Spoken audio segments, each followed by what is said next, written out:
दुनिया के सबसे अमीर शख्स एलन मस्क। भारत आ रही है एलन मस्क की स्टारलिंक परियोजना।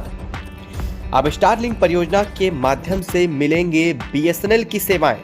जी हां दोस्तों, इस वक्त बहुत बड़ी अपडेट सामने आ रही है, जहां एक तरफ देश भर में बीएसएनएल को एक बार फिर से डेटा किंग के रूप में देखे जाने की मुहिम पूरे देश के यूजर्स की तरफ से चल चुकी है, तो वहीं जियो, एयरटेल और वोडाफोन जैसी प्राइवेट टेलीकॉम सेक्टर की कंपनियों को लेकर के लोगों का गुस्सा साफ दिख रहा है। गुस्सा इस हद तक पहुंच चुका है कि अब तक जियो, एयरटेल और वोडाफोन के 1 करोड़ से भी ज़्यादा यूजर्स ने पूरी सफलता के साथ अपनी सिम को बीएसएनएल में कन्वर्ट कर लिया है और यह आंकड़ा 3 गुना अधिक है। सबसे ज़्यादा नुकसान इसमें जियो को देखने को मिला है। तो वहीं इस वक्त जो खबर सामने आ रही है वो काफ़ी हद तक प्राइवेट टेलीकॉम सेक्टर की कंपनियों के लिए बहुत बड़ा झटका साबित होने वाली है। पहले ही रतन टाटा की सबसे अहम कंपनी टीसीएस की तरफ से साथ दिए जाने के साथ ही बीएसएनएल के नेटवर्क बहुत क्षेत्रों में सुधर रहे हैं। ऐसे में टाटा के हाथ लगने के साथ ही लोगों का भरोसा भी बीएसएनएल पर और ज़्यादा बढ़ चुका है। बीएसएनएल ने खुद कहा है कि बीते महज 10 दिनों में उनके अब तक महीने भर की सिम का 3 गुना ज़्यादा बिक्री हो चुकी है। ऐसे में लोगों के पोर्ट्स कराने की भी संख्या में 2.5 गुना से ज़्यादा बढ़ोतरी हुई है। तो वहीं जियो की तरफ से मिले आंकड़ों से साफ होता है कि जियो को 4 गुना ज़्यादा लोगों ने अब तक सफलतापूर्वक छोड़ दिया है। ऐसे में जियो को करोड़ों का नुकसान महज कुछ एक दिनों के अंदर ही लग चुका है। लेकिन इस वक्त जो खबर सामने आ रही है वो एक बहुत बड़ी क्रांति होने वाली है बीएसएनएल में, और अगर ऐसा होने से रहा तो बता दें कि बीएसएनएल बहुत बड़ी कंपनी बनने जा रही है और यह ऐसी कंपनी होने जा रही है जो 5G नेटवर्क को देश के कोने कोने में पहुंचाने वाली है। बता दें कि बीएसएनएल के साथ काम करने की पेशकश सबसे बड़ी और दुनिया के सबसे अमीर शख्स एलन मस्क की तरफ से किया गया है और यह परियोजना स्टारलिंक परियोजना के नाम से जानी जाती है। एलन मस्क की तरफ से लगभग 6 से 7 वर्षों में तैयार की गई इस परियोजना का एक उद्देश्य है कि धरती के कोई भी कोने में कभी भी नेटवर्क प्रोवाइड करने की कैपेबिलिटी स्टारलिंक परियोजना रखती है।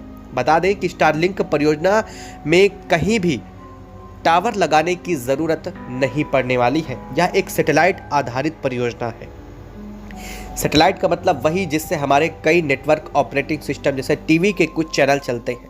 ऐसी ही परियोजना पर उन्होंने बहुत लंबे समय से काम किया और उसका नाम दिया है स्टारलिंक, जिसमें बहुत सारे सैटेलाइट का एक जाल धरती के ऊपर बुन दिया गया है और इन सैटेलाइट्स को आपस में जोड़ दिया गया है। इन सैटेलाइट के माध्यम से धरती के हर एक कोने कोने में नेटवर्क कभी भी प्रोवाइड किया जा सकता है। और इसके बारे में अगर मोटा मोटी आप समझें तो यह एक ऐसी परियोजना है जो किसी भी मौसम में, किसी भी परिस्थिति में पूरी तरह से काम करने में सक्षम है। और यह परियोजना जुड़ने जा रही है बीएसएनएल के साथ से, और इसके साथ से जुड़ने के साथ ही अब स्टारलिंक के माध्यम से लोगों को बीएसएनएल के नेटवर्क मिलेंगे। अब आप यह अंदाज़ा लगा लीजिए कि बीएसएनएल में कितना बड़ा चेंज होने वाला है। अब तक पूरे देश के यूजर्स की यही समस्या रही है कि बीएसएनएल अपने देश के तमाम इलाकों में नेटवर्क बेहतर प्रोवाइड नहीं कर पाता है और इसी वजह के कारण 2009 के बाद से बीएसएनएल का डाउनफॉल शुरू हुआ, जो अब 2024 आने के बाद फिर से इसको रिवाइव करने की बात चल रही है। वहीं 2016 में आया जियो लगातार बहुत तेज़ी से अपने आप को ग्रो करके पूरे मार्केट को कैप्चर किया। पहले फ्री में रिचार्ज उपलब्ध करा करके और बाद में अचानक से अपनी स्ट्रेटजी के मुताबिक उसने रेट बढ़ा दिए, यानी कि लोगों को पहले आदत डाल दो किसी चीज़ की और फिर अचानक से उसके रेट बढ़ा दो, जिससे वो चाह कर भी वो आदत को ना छोड़ सके और मजबूरन आप उससे अपने पैसे की उगाही कर सके। यही किया था जियो ने, और इस बात को समझते हुए देश भर में अब यूजर्स ने कड़ा विरोध किया है और यह विरोध इस स्तर तक पहुंच चुका है कि लोग किसी भी कीमत पर फूटी आंखों जियो को नहीं सुहाते। हालांकि एयरटेल और वोडाफोन ने भी अपने रिचार्ज प्लान को महंगा ज़रूर किया है, लेकिन लोगों का सबसे ज़्यादा गुस्सा जियो पर है। जियो पर गुस्सा होने की वजह साफ है, क्योंकि यूजर्स सबसे ज़्यादा जियो की ही सिम इस्तेमाल कर रहे थे और यही वजह है कि उन्हें पहले फंसाया गया इस ट्रैप में, और इस ट्रैप में फंसाने के बाद उनके साथ यह गेम जियो ने खेला है। मोटो रेजर 50 अल्ट्रा ने फ्लिप फोन्स की दुनिया को ही फ्लिप कर दिया है। It is the most intelligent flip phone. इसमें है गूगल जेमिनाई, गूगल फोटोज के एआई फीचर्स और बहुत सारी एप्स सपोर्ट। लेकिन अब जियो का यह खेल खुद जियो को महंगा पड़ने जा रहा है, क्योंकि अब करोड़ों का नुकसान जियो महज 10 दिन में उठा चुका है, और यह नुकसान अभी भी कम नहीं होने वाला है। एक तरफ टाटा कंसल्टेंसी सर्विसेज तो दूसरी तरफ स्टारलिंक परियोजना। अब इन्होंने अगर हाथ थाम लिया है बीएसएनएल का, ऐसे में बीएसएनएल का उत्थान निश्चित है। तो वहीं आपको बता दें कि रतन टाटा की तरफ से बीएसएनएल को 19,000 करोड़ रुपए का आवंटन किया गया है। इस दान को अगर समझे तो 19,000 करोड़ रुपए में देश भर के तमाम इलाकों में 4G नेटवर्क की सुविधा उपलब्ध कराना उद्देश्य है। हालांकि इन में लगे टावरों को कुछ इस तरह से प्रिपेयर किया गया है कि ये आगे आने वाले समय में कुछ चेंज के साथ ही 5G नेटवर्क भी प्रोवाइड कर सकेंगे। यानी कि अगर बीएसएनएल चाहे तो बिना ऑप्टिकल फाइबर को पूरी तरह से बिछाए भी 5G नेटवर्क को प्रोवाइड कर सकता है, जो कि बहुत बड़ी क्रांति होने वाली है।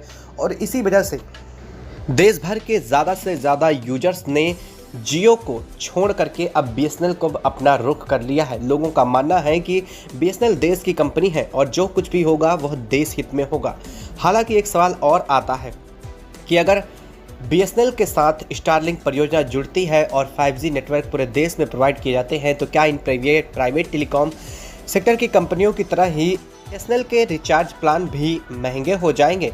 तो आपको बता दें कि ऐसा कुछ भी नहीं होने वाला है, क्योंकि एलन मस्क अपने एक प्लान को यहाँ अप्लाई करने जा रहे हैं, और उनका मानना है कि अगर यहाँ बीएसएनएल की तरफ से वो प्रोवाइड कराते हैं तो कहीं ना कहीं इसमें लोगों का हित भी होगा और कंपनी के ज़्यादा से ज़्यादा नेटवर्क को फैलाया जा सकेगा। हालांकि अगर वो चाहते तो अपनी स्टारलिंक परियोजना को देश में पार्टिकुलर भी ला सकते थे, यानी कि अपनी अलग स्टारलिंक परियोजना के माध्यम से पूरे नेटवर्क ऑपरेटर को चलाना बहुत आसान था। लेकिन ऐसा नहीं किया गया, क्योंकि देश भर में इस बात को लेकर के विरोध से स्पष्ट हो जाता है कि अब कोई भी प्राइवेट टेलीकॉम सेक्टर कंपनियों को मार्केट में एंट्री नहीं देना चाहेगा, और देश का हर एक नागरिक अपने देश के साथ प्रतिबद्धता व्यक्त करते हुए अब ज़्यादा से ज़्यादा प्राइवेट टेलीकॉम सेक्टर की कंपनियों का बहिष्कार कर रहा है। और यही वजह है कि स्टारलिंक परियोजना को जियो, एयरटेल या वोडाफोन से नहीं जोड़ा, ताकि इसका भी बहिष्कार से बचाया जा सके। यह एक बहुत बड़ी प्लानिंग है। हालांकि इसमें फ़ायदा हम बीएसएनएल यूजर्स को ही होने वाला है, और देश का नाम इससे और भी ज़्यादा आगे ज़रूर जाने वाला है। हाँ, रही बात रिचार्ज प्लान की, तो रिचार्ज प्लान में बीएसएनएल और भी ज़्यादा बल की कमी करने जा रहा है। बीएसएनएल अपनी नेटवर्क प्रोवाइडिंग सिस्टम्स को मजबूत करने के साथ साथ अपने रिचार्ज प्लान पर काम कर रहा है। अब रिचार्ज प्लान ऐसे होंगे जो कम से कम और बेहद किफ़ायती होने वाले हैं।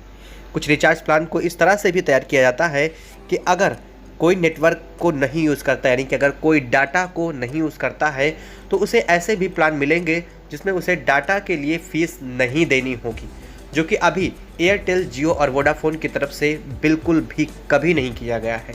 यानी कि अगर आप एयरटेल, जियो और वोडाफोन में रिचार्ज कराते हैं तो आपको मिनिमम 1 महीने का रिचार्ज कराने पर कम से कम 2 GB का डेटा वाला रिचार्ज कराना पड़ेगा। जबकि कई सारे ऐसे लोग हैं जिन्हें 2 GB के डेटा की भी ज़रूरत नहीं है, क्योंकि उनके पास फ़ोन ही वैसे नहीं हैं जिनमें इंटरनेट की सुविधा मौजूद हो। ऐसे में उन्हें बिना प्रयोग के ही अपना पैसा खर्चाना होता है। लेकिन अब बीएसएनएल इस पर काम करने जा रहा है।